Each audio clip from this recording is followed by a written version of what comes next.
din yung medical mission ng mga ibang doctors.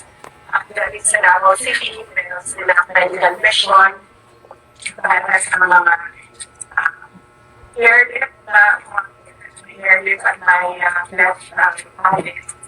So, pinuntahan natin ng umaga sila doon sa Adventist Medical Hospital. Yung isa kasi doon ay isa sa mga patient ay have a personal relationship with him dahil nato siyang nakita no cafe ng 2022. Nag-motorcade kami and talaga siya ng nanay niya sa gilid, by the roadside, sa gilid ng daan.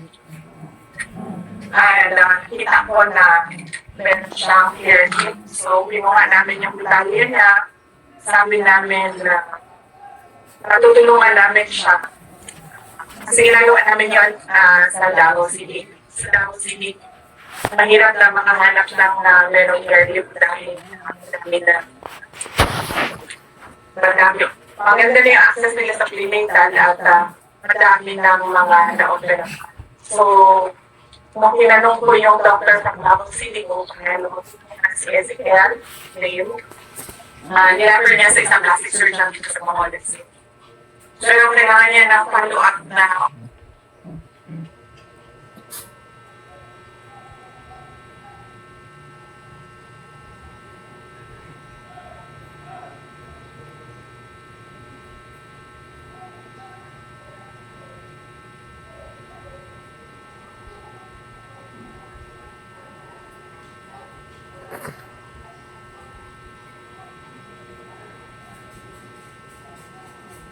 and sunod namin na activity is yung distribution ng mga negosyo na dahil ng mga assistance. So, meron tayong mga individual entrepreneurs na natanggap sila ng kanilang dagdag kapital. And then, yung isang grupo ng mga mushroom growers na dito sa Bacolod City na natanggap din sila ng around 100,000 additional capital para sa kanilang association. And then, nag-meeting din kami ng ating satellite office lead dahil meron na namang possible na eruption ang mga Tagadawan. So, dinanong ko sila kung ano yung preparations nila. Sabi naman ng ating Panay and Cross ay na satellite office na once na merong evacuation at ilalay sa kanang station, nakakita sila na pagbigay na support in terms of food and non-food relief and medical assistance doctors. So yun yung ginawa namin dito sa So, first question is answer, you have one more. in connection po sa tulong natin sa mga pinalaon yung pa-affected na eruption. Can you elaborate po yung number na tulong natin? Anong kadalang tulong na ginawa natin po? I did not have the previous one or yung hinahanda ngayon ay kasama nito. Yes, I do not have the numbers right now, but as we speak, we have Mr. Roman prepared the numbers so that potential siya. So, yung follow-up po, yung ating satellite office, patuloy ito na magkakatch market. Sa ngayon, yes, patuloy siya ng function dahil meron mga kami project. So, hanggang December 31, meron kami project for the 9 year of time later. So, na-just low guys. Yung data lang na assistance daw sa kanila this end of February siya. So, like after December sa satellite office. After December 31, well, sa ngayon, hindi namin masagot kung mag-operate pa sa satellite office by January 1 kasi hindi namin nakita kung ano yung final budget ng Office of the Vice President at iba naman siya operations office.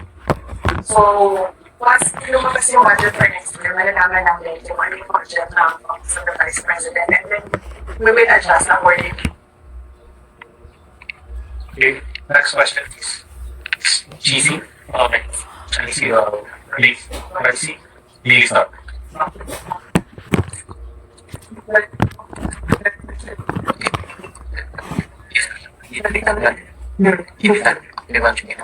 Sorry, ma'am.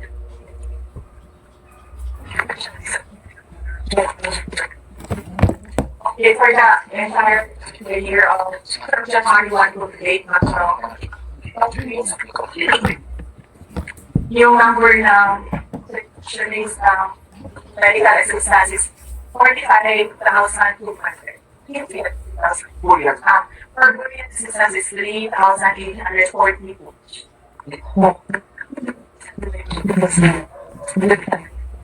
We have 10 ma'am. We have one in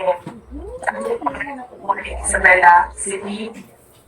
The one in City Isabela, Isabela. One in Bacolod, one in Bacolod for Panay and Negros Island. One in Cebu for Cebu, Bohol, Timor. One in Tacloban for Data Samar. One in Bar for Bar. One in Zamboanga City for Western Mindanao. One in City for Southern Mindanao and Northern Mindanao, and one in as well, we have one as well in Legazpi City for people. Sa free rides natin, ma'am, libre sa kain natin, we have one bus in and 4 buses in the national capital.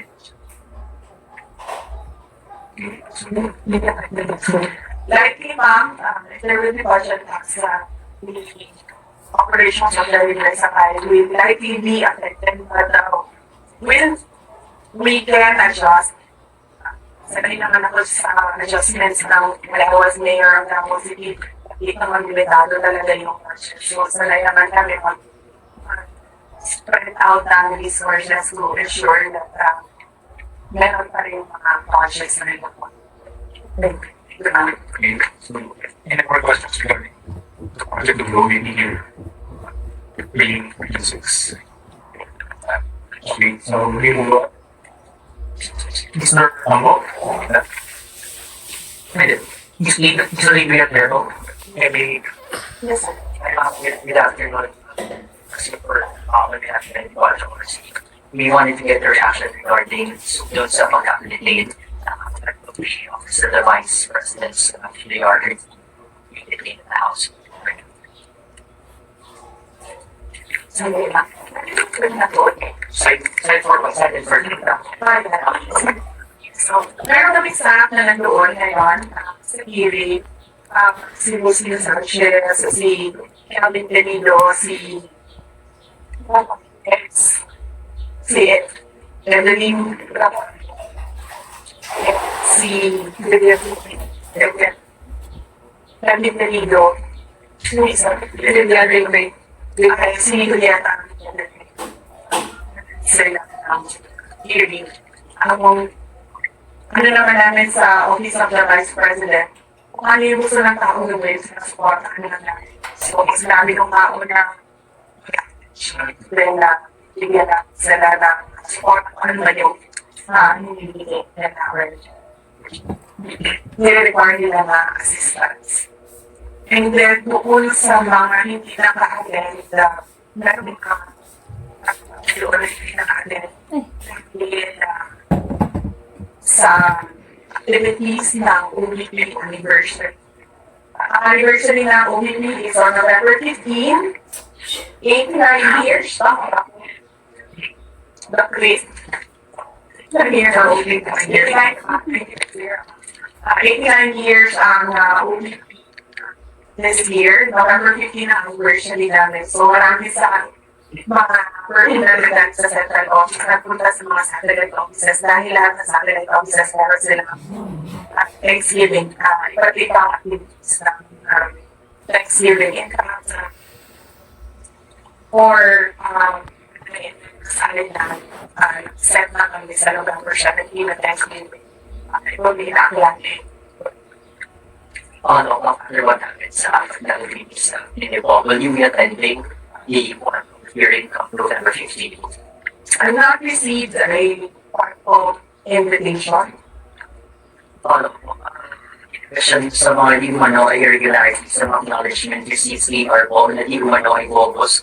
Spurious to quote, mayroon doon kasi magkakit sa pero hindi sa kitamit na ballpen. May mga pinakita ko po si Representative Ako sa pero link na ginamit ni Pares, yung na ginamit ni Asek mo noon. Yung sir, take on that. Siguro, well, my take on that is purely paninira.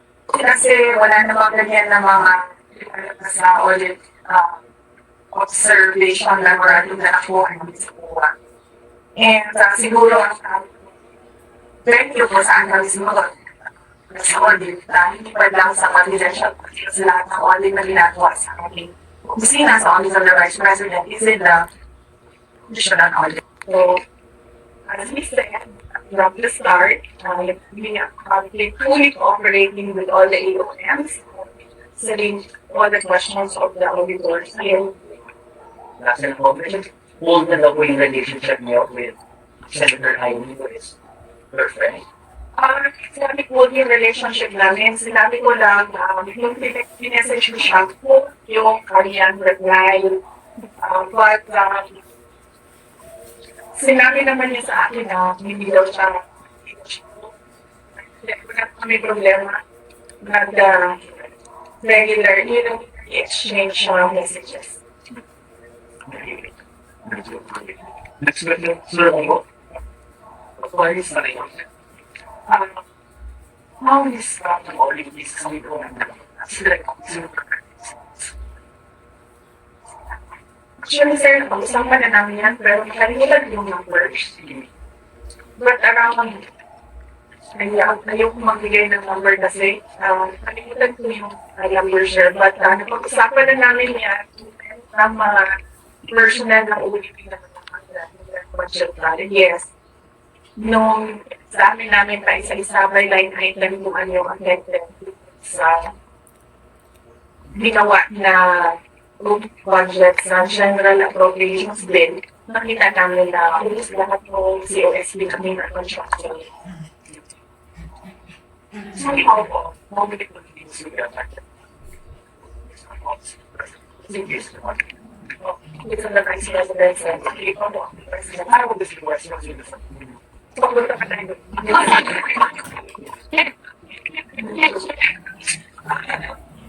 Sorry, I do not have the numbers that yes, will prepare the, yes, yes, we can, yung July 1 natin,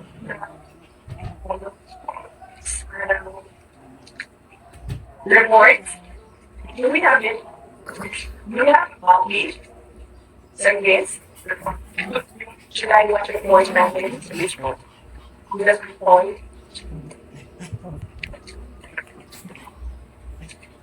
So every alliance exists. So this is the first review.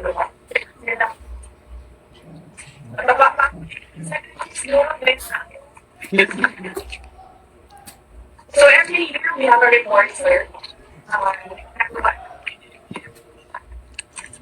June. So this is our first year. We have to do this. And then within our second year, last June, we do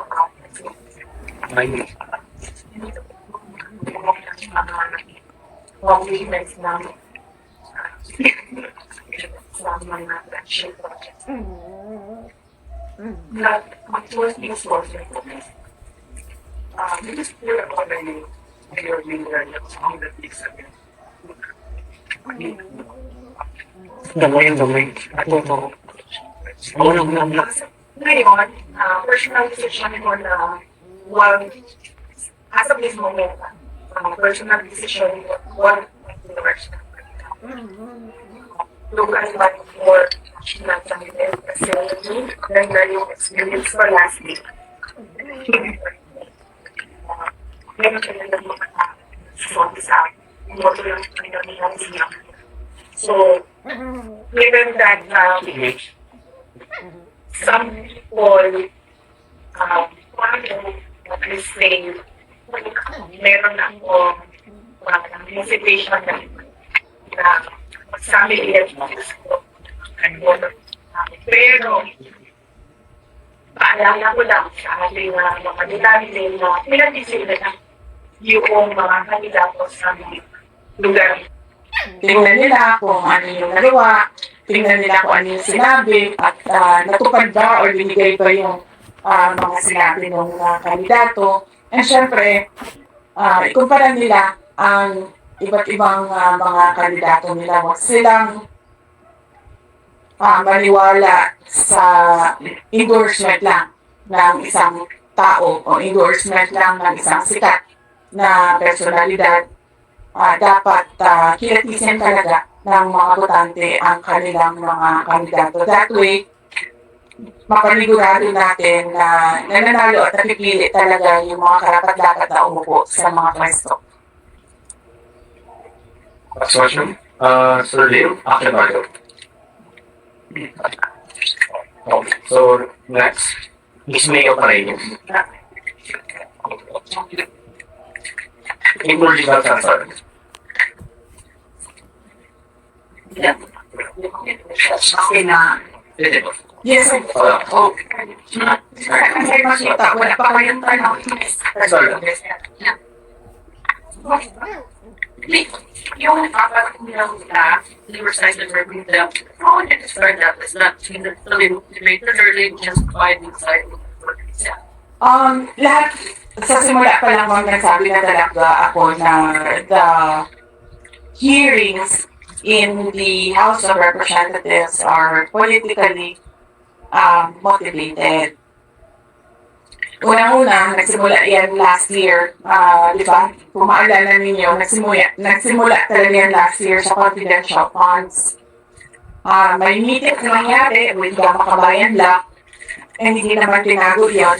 Pinost naman sa social media, Makabayan Block and Speaker Martin Romualdez. Then they started attacking the budget of the Office of the Vice President. When in fact, pag-submit ng budget na yan, pag-submit ng depart ng office ng budget, nasa net na yan siya. Ibig sabihin, pag nasa net siya, in-approve na siya ng President because that net is the submission of the President to Congress of his proposed budget. So, kaya sa meeting nila, nag-hearing na sila noong budget and lumabas, nag-hearing sila ng budget ng Commission on Audit, lumabas ang AOF. Audit Observation Memorandum ng COA. In a span of 4 days, lumabas yung kasunod na AOM. So para bang para bang meron silang collusion noon na dito natin na-atakihin, ito yung gagawin natin. So lumabas na yung AOM, sinagot naman namin yung mga AOM because we fully respect the mandate of COA to audit funds, no? So, sinagot namin, tapos, ang sumunod nun ay nasagot namin. Nagkaroon kami ng notice of suspension. Doon sa notice of suspension, sinagot din namin sa COA, and then nagkaroon kami ng portion ng notice of disallowance. Now, ngayon, pagdating sa notice of disallowance, meron kami 6 months of appeal. So, ibig sabihin doon, hindi pa tapos yung audit. Tapos, noong budget hearing na for calendar year 2025, nakita ninyo, ako na lang yung mag-isa na pumunta doon. Kasi sinabihan na ako ng mga kaibigan ko sa loob ng House of Representatives na walang budget hearing na mangyayari. Gagawin lang nila sa pakihin kanila sa confidential parts. So, ginawa namin, binitawan namin yung budget namin. Sinabi namin sa Congress, since you have the power of the purse, then you can do whatever you want with the budget. Kung gusto niyo bawasan, go ahead. Kung gusto niyo dagdagan, go ahead. Bahala kayo. Anyway, mga katrabaho pa naman kami. Kung ano yung maiwan, yun yung gagamitin namin para magtrabaho. So, yun. So, they started attacking me in the budget hearing. Hindi nila magawa Kasi nga, binitawan na namin yung budget namin sa UNED. Ang ginawa nila, what they cannot do in the budget hearing, they created a privilege speech ko noon, questioning yung mga ginagawa na projects ng Office of the Vice President, and then they referred it to the committee. And then the committee, did the hearings doon sa privilege speech ni Congressman Valeriano, was it? So, ngayon, pagdating naman doon, kung makita mo, wala namang nakamention na confidential funds sa privilege speech ni Valeriano, pero lahat ng tanong nila doon sa hearing nila ay patungkol sa confidential funds. So, nung una, pumunta ako doon, sinabi ko sa kanila na ang ginagawa ninyo ay fault finding. Naghahanap kayo ng mali kasi wala kayong makita, naghahanap kayo ng mali para makapagawa kayo ng impeachment. Sinasabi nila, siya lang naman nagsasabi ng impeachment, hindi ko naman nagsasabi. Hindi. As early as November last year, nag-announce na si Franz Castro na sabi na siya na we are talking about impeachment. Ang problema sa kanila kasi wala talaga silang evidence of wrongdoing. That is why pinipilit talaga nila na maghanap na katiwalian, kumbaga, dyan sa mga hearings nila na hanggang ngayon, hindi pa rin nila nakukuha. Sinisira lang nila na sinisira yung institusyon, yung integrity ng dignity ng institusyon ng Office of the Vice President, and of course, yung mga pangalan ng mga ordinary employees. Doon masakit ang loob ko. Kasi mga ordinary employees lang ito sila. Sa akin, wala namang problema na sirain niyo ang pangalan ko. Kasi nung pumasok ako sa politika, expected naman na talaga yun na, diba? Sa politika, siraan talaga yun. Sisirain mo ang kalaban mo para pagmukha kang malinis, pagmukha kang mabait. Ganun ang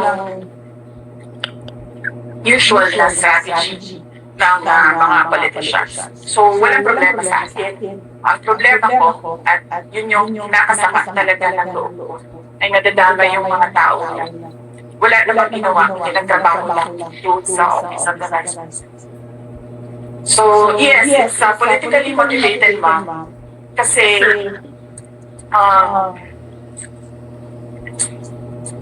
dahil hindi ko alam kung ano nagalit ni Lisa Marcos sa akin. Ang sabi niya, yung tumawa daw ako sa pagsabi ni PRD na yung president. Yun naman yung sinabi niya na ginagalit niya sa akin. So, wala na tayong magawa niya. That's her personal take and personal feelings. And then si Martin, alam ko si Martin, he really wants to run for president. And if we cannot make it to a popular vote, we'll just do the charter change and run as prime minister. Thanks. Expression ang office niyo po dito at yung programa namin sa XFM sa Sumatropa ay may establish ng partnership na talaga. May referrals kami ng mga pasyente. Dinadala dito at Dr. Pings, tapos na-respondihan. Sayang naman yung umpisahan namin partnership na pagka-post ng office dito. Yes, kahit naman ako, nasasayangan din ako sa effort ni Dr. Chris at lahat ng mga satellite officers sa ibang lugar. Dahil hindi naman ito sila kasi mga politiko karamihan sa kanila, mga ano lang talaga, mga Pilipino na gusto lang talaga tumulong at magtrabaho at magservisyo sa taong bayan. Nasasayangan din ako at saka nakita ko kasi sa Davao City ng mayor mo na kailangan talaga ng iba't ibang satellite offices. Actually, ang tawag namin sa Davao City, district offices. Divided into 11 districts sa Davao City. One district per, one district office per district. Political district, we call it. Nakikita ko kasi marami talagang mga tao na pag hindi malapit yung access nila sa government services, wala na rin sila talagang initiative na pumunta kung nasaan yung sentro. So, yes, nasasayahan din kami. Pero tingnan natin, sir, kung ano yung kalabasan ng budget ng Office of the Vice President, and then we work around it and see what projects we still can do by January 2025. Next from the TV Guardian. Darling from the church. From the way things start, it's quite obvious that you are object of demolition and this president because of the 2028 election. My question is, are you eyeing the presidency in 2020? Wala pa yan sa mga plano ko, ma'am. I was asked kung tatakbo ba ako sa 2028 and then I answered doon sa mga kasamahan natin sa media sa National Capital Region. December 2026 would be the best time to decide kung tatakbo sa 2028. There's a follow-up from the OK media. Sabi po ni Deputy Speaker Suarez, bakit daw pare-parehas yung mga travel order na bakit pare-pareho na may travel order lahat ng mga officials ng OVP yung sinusunod na on the day of the hearing? Ang accusation niya daw, merong malicious intent na imposition ng travel order. That is not true. In-explain ko na kanina, no? Walang mali siya yan. Meron kaming OVP anniversary sa November, 89th anniversary sa November 15. Lahat kami, tulad kami ni JC, nandito kami ngayon to discuss OVP anniversary for Panay and Negros Island. So, merong isa pumunta ng Cebu at merong isa his trip was not for a anniversary. Ang trip niya is to Canada, preparing for possible typhoon sa December. Kasi usually Mindanao, December yung bagyo sa Mindanao. Experience namin doon. Even nung mayor ako, nakadalawang bagyo ako. December lagi ang Mindanao na bagyo. And then the other two, yes, Thanksgiving ang kanila, yung isa Bukidnon ng area.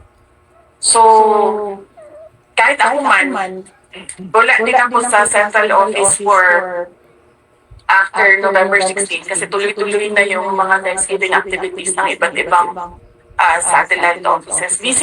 Busy ang Office of the Vice President ngayon kasi from our 89th anniversary, November 15, meron na kaming year-end celebration on November 29. So, pinasok namin lahat ng schedule between November 15 and November 29. And then, ang maiwan na lang for December are the Christmas gift giving doon sa Luzon sa NCR. Yeah.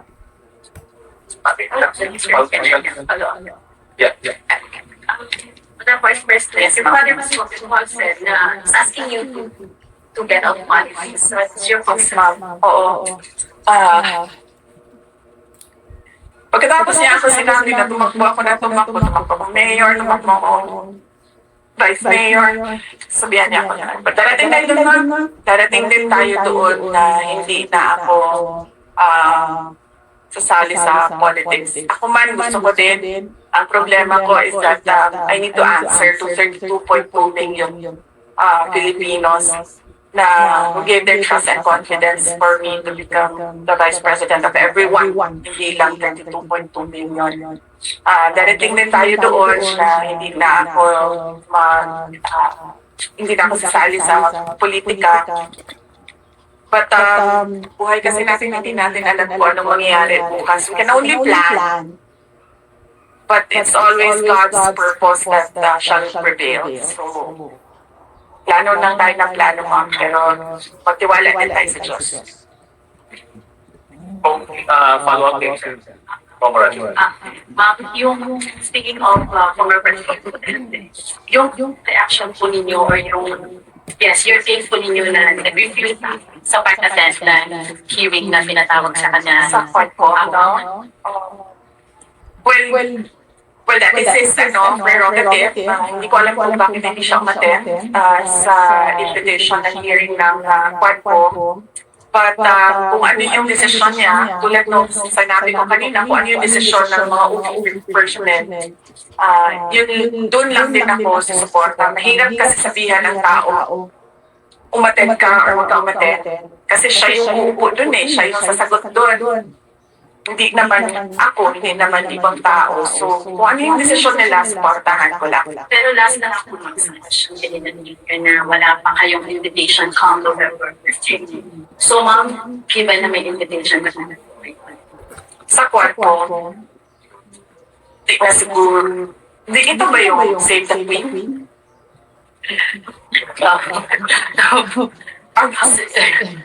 Ano kayo ma'am? Kung yung Save the Queen lang ako, mentan ko na lang yan siya, mama.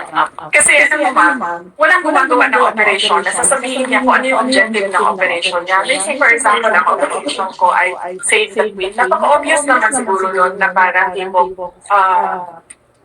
ang aming operation ay to make sure that she becomes president. And ang pangalan ng operation natin ay Save the Queen. Parang walang tanga na operator na ipapangalan mo sa operation mo ay kung ano yung objective mo.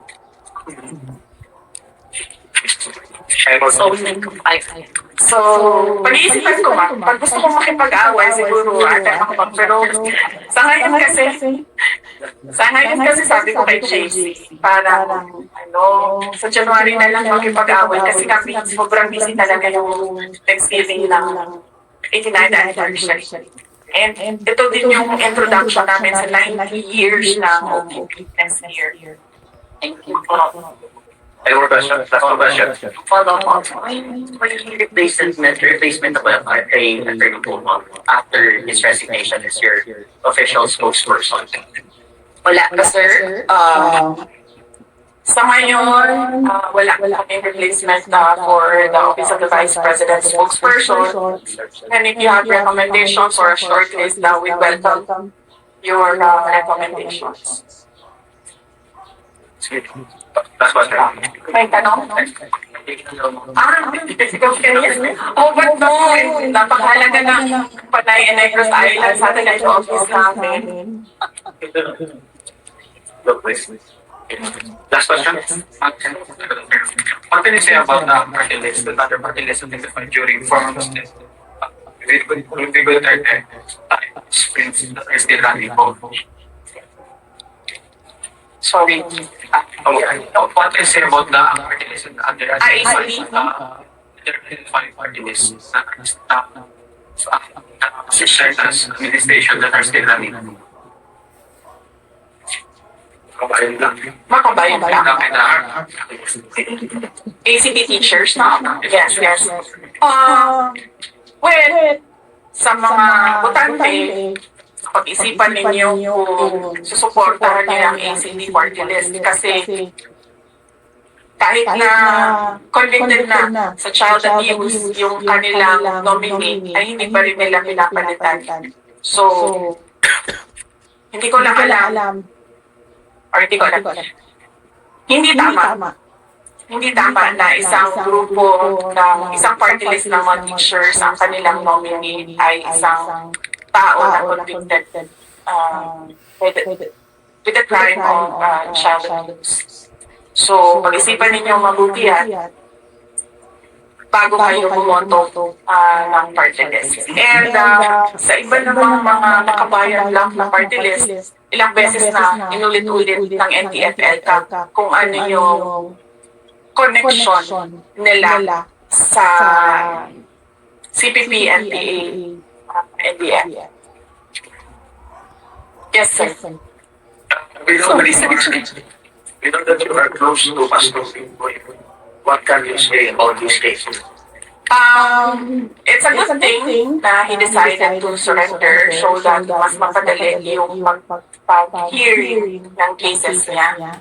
And I understand he's fully cooperating with the courts. And sana ay matapos na i-resolve na yung kanyang mga kaso. Kung meron na siyang kailangan managutan, then panagutan niya. Kung inosente man siya, then mapalaya na siya. One last word, Madam President, Ponce Espino Sumorado Bacolod. Vice President pala.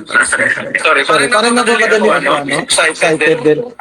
So, paano mo ba ihambing yung trabaho ng nag-iisa na nag-compare po na mayroong unity pa kayo ng administration ni President BBM? So, saan yung mas ganda na magtrabaho yung mag-isa o meron kasama? I don't like crowds. So, okay lang ako mag-isa. With the administration?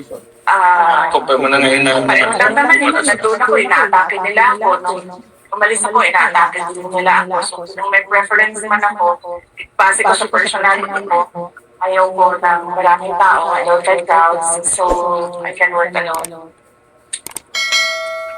Thank you. Salamat!